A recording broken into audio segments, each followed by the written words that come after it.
Hello world.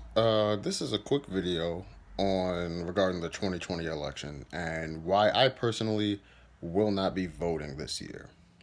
I don't think I've ever voted for any election. I'm 24, so my only two opportunities, well, excluding congressional or state, local, whatever the fuck. Okay.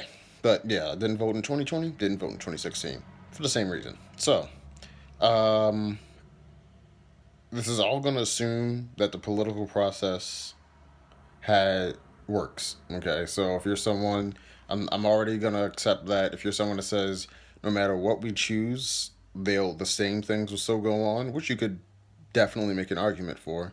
But let's just assume that that's not the case. Okay, so Trump versus Biden, right? Um,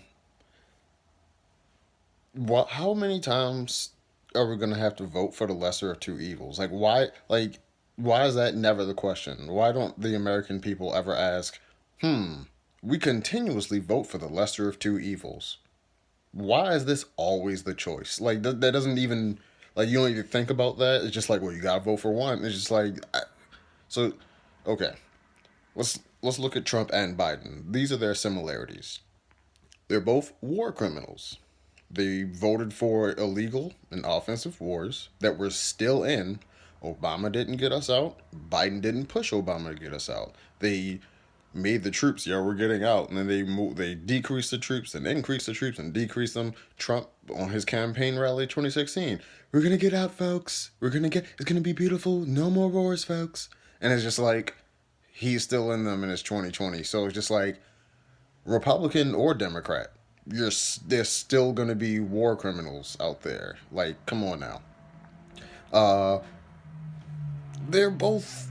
I'm gonna say it, they're both racist. It is what it is. Trump is just more overt, which you can respect because at least you know he's not trying to hide it. Um, Joe Biden, he wrote the.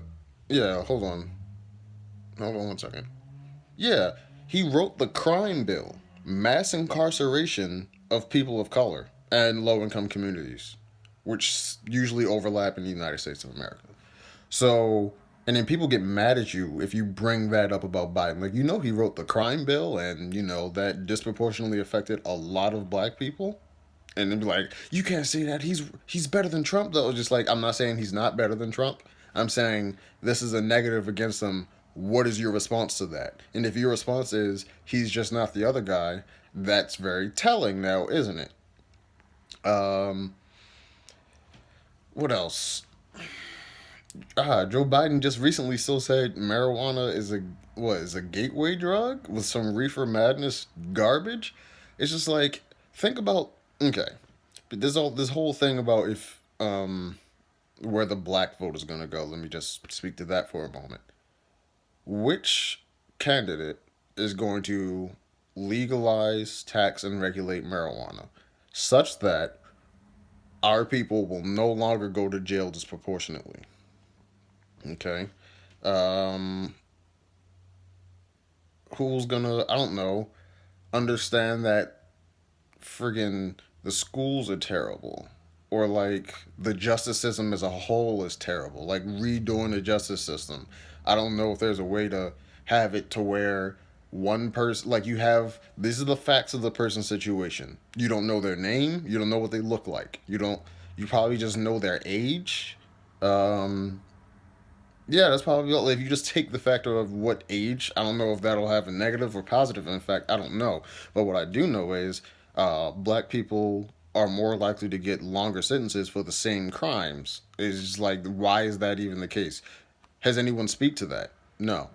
Both candidates, back to both candidates now. Both candidates are propped up by corporate America. If you get Trump, you're going to get Republican tax cuts for the rich, deregulation, the usual stuff from Republicans. Cutting of like very important like social things that people like.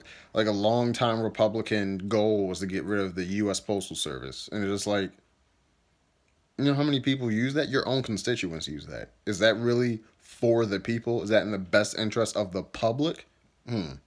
Gonna have to convince me on that. And Joe Biden, neoliberal, uh, saying basically just you have more Obama years, and yeah, it was. I guess you could say it's fine during Obama years, but the only reason it was fine is because there wasn't something in your face to pull you back into it every 5 seconds.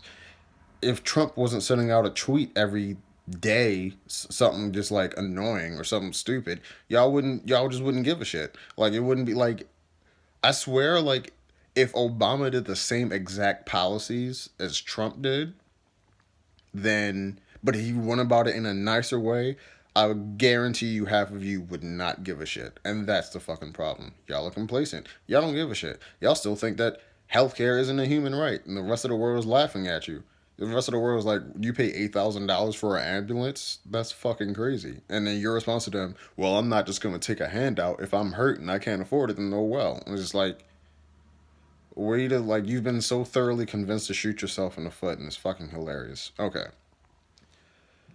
Um, let's get on to it. Which, if I like, my ideal candidate would be someone who's for increasing the minimum wage, getting out of the wars, doing a Green New Deal, New Deal, because our infrastructure is terrible. You can't say that stating that the infrastructure is terrible is a partisan point. It just is terrible, factually terrible.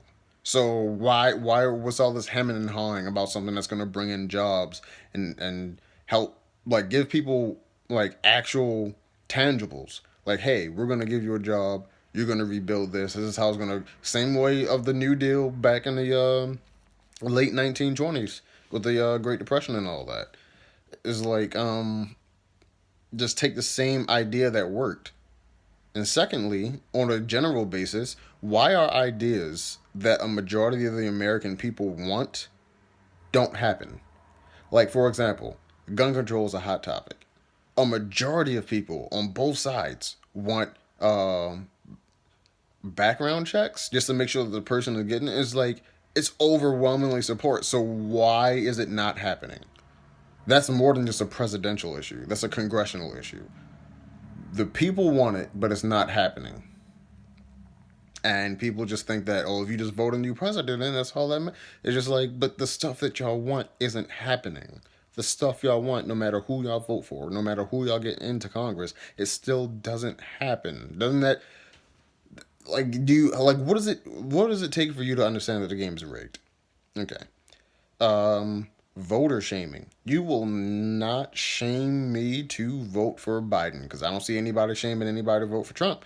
Well, if you don't vote for Biden, not voting for Biden is a vote for Trump. No, it's not. Not voting for Biden is not voting for Biden. Not voting for Trump is not voting for Trump. Not voting third or fourth party is not voting that third or fourth party. It is a neutral position.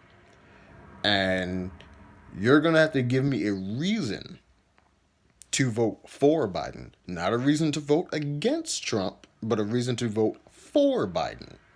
And if a lot of it comes down to he's just better than the other guy, y'all have already been thoroughly convinced and are thoroughly defeated.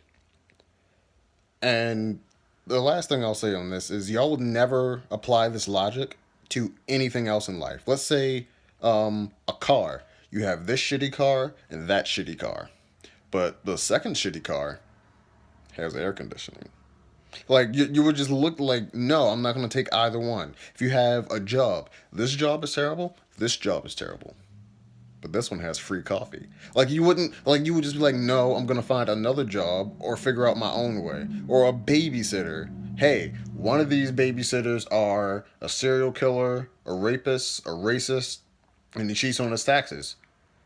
The other one does all of that, but just slips you a $20 bill under your pillow. Hey, come on! Don't you want that $20? Were you gonna pick the other one? Like, look how stupid this is. Like when you apply this logic to anywhere else, and apply it to a relationship. Hey, this person you're with over on this side, they beat you, cheat on you, and steal your stuff. This one over here only cheats and steals your stuff. At least he's not beating on you, right? It's so stupid. Give me a logically consistent reason why I should vote for someone when they do not speak to my issues. Give me a reason. And the fact that you can't give me a reason gives the whole game away. Thanks for watching.